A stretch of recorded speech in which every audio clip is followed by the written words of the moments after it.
It's almost October 1st here in my Zone 5 garden, and that's the perfect time to plant garlic. But there's a lot of mistakes people make when they're planting them. So in this program, I'm going to go through the 10 most common mistakes that people make when they plant their garlic. What do you use for planting garlic? Well, we talk about using seed, but that word has a couple meanings when we're talking about garlic. When we say get some seed garlic, what we're actually talking about is the cloves, not actual seed.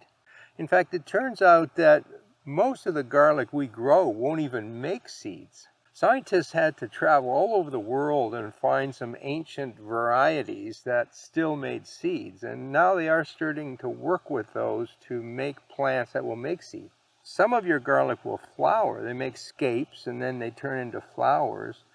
But instead of producing seeds, they actually produce little garlics, little bulbils. And you can plant those and grow them, but they do take several years before you get a good-sized plant.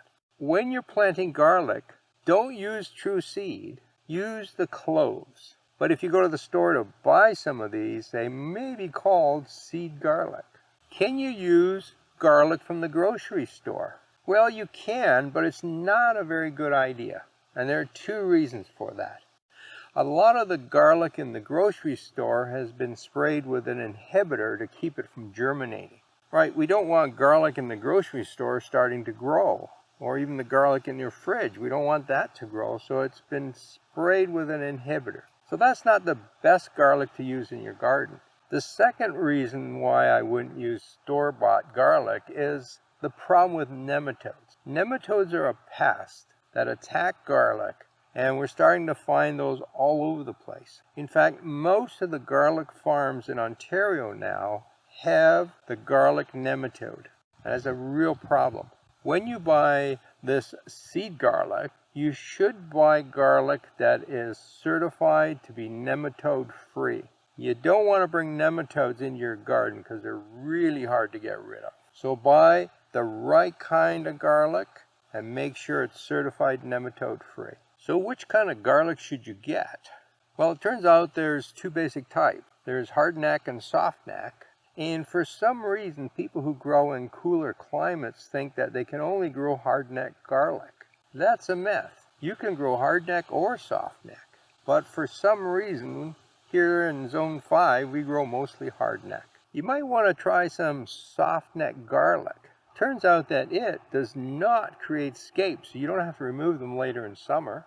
The cloves that it makes, there's fewer of them in a bulb, but they're larger, so they're easier to peel, so that's actually an advantage. And some of those softneck garlics actually store longer. People plant garlic at the wrong time of the year. I see a lot of people advising that you should not plant garlic until the ground has frozen. For some reason, they think garlic bulbs need that frost in the ground, but that's a complete myth. I've done some experiments planting garlic at different times of the year, and you can come over to my blog, gardenmyths.com, and look at the results. If you plant in September, October, or November in Zone 5, you end up with just about the same amount of harvest. You don't need frost in the ground before you plant. Springtime planting is also wrong because there isn't enough time to grow nice large bulbs. They will grow, they'll just be puny little things. The other thing to understand is that when you put those cloves in the ground, they actually start making roots right away. So they're growing roots in the fall. And they do most of that when the soil is still a little warm. So what is the best time? Well, do it early fall. In Zone 5, October 1st is just about perfect. So you're out in your garden and you're planting cloves, and you take the bulb and you break it apart and you plant each clove. Well, that's really a mistake. There's a secret to big garlic. Big cloves make big garlic. So what you want to do is take all the garlic you have and pick out the biggest cloves and plant those. Then take the smaller ones, take them in the house and use them in the kitchen. If you do that every year, you will get larger and larger garlic bulbs and larger cloves. Remember, big cloves make big garlic. When you're taking these bulbs apart and you're cleaning them up, there's a paper skin on them. It's a white paper type skin. Don't remove that. Now if it falls off, that's okay. And if you do remove it, it probably doesn't do any harm. But that is a protective layer. So just leave it on the bulb. It knows what it's doing, and just stick that in the ground. When you're doing fall planting of different kinds of bulbs, we tend to plant a lot of them deeper. Things like tulips and daffodils. I mean, they go 6 inches deep. Don't plant your garlic that deep. Garlic does best when it's planted 2 inches deep. Now the clove itself is 1 inch deep. So if you dig a hole that's 2 inches deep and put the clove in, you'll have about 1 inch of soil above the clove. And that's the right depth. Some people plant them deeper because what they see in the fall is this thing starts to grow and some of the new growth comes above the soil. That's okay, it won't harm the garlic. Don't plant deep to prevent that.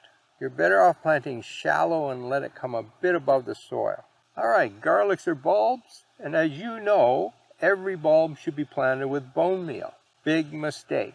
Most soil in North America has lots of phosphorus, and that's why we use bone meal. So if the soil has phosphorus in it, we don't want to add any more. Besides, bone meal tends to attract animals and they dig up those bulbs. So you shouldn't use bone meal on your other spring bulbs either. For most people in North America, unless you know you have a phosphate deficiency, you should not be using bone meal. So what do? Well, I might put in a bit of organic matter, a little compost, and that's it, and then plant. To be honest, I've been growing garlic in the same spot for 20 years, and I don't do anything to the soil, except in the first couple years when the soil wasn't quite so good, I would put in organic matter. But for the last 18 years, I just plant the garlic. Mistake number 9, not watering your garlic beds. I know it's fall and we're finished gardening, we don't want to think about the garden. But remember, these garlic bulbs are going to make roots, and those roots need moisture. So if the soil is dry, water it. By adding extra moisture, we're going to grow larger root systems, and larger root systems in the fall means bigger bulbs next summer. Now again, water correctly, right? You only water when the soil is dry. And the best water meter in the world is right there. Stick it in the soil. If it feels moist, don't water. What about mulching? A lot of the videos I see about planting garlic will go through the planting process okay.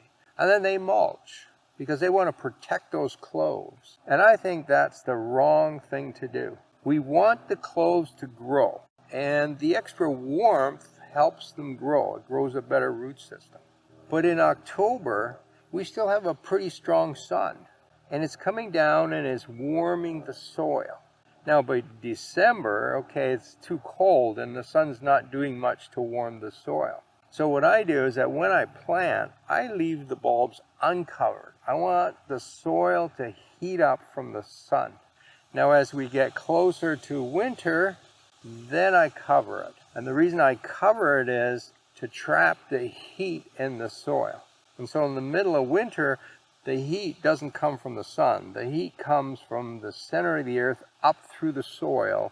And by putting a layer of mulch on top, we trap the heat right around the bulbs. So plant, leave it bare until it gets cold, then mulch. And by the way, in the spring, I do the opposite. As soon as I can move that mulch so it's no longer frozen, I take it off the bed. Because in spring, the soil is quite cold and it stays cold under that mulch. So you want to take the mulch off, let the sun heat that soil, let the sun get that garlic starting to grow, and then mid-spring, late spring, somewhere like that, then I put the mulch back to keep the weeds down. Don't mulch too early. There you have it. That's 10 mistakes planting garlic that you won't make this year. And next year, you're going to have larger garlic for it. Now, if you want to see me actually planting my garlic, have a look at this video down here. And if you've heard that maybe you should be soaking these cloves before you plant them, have a look at this blog post here that goes into detail of why you may or may not want to use that technique. Happy gardening.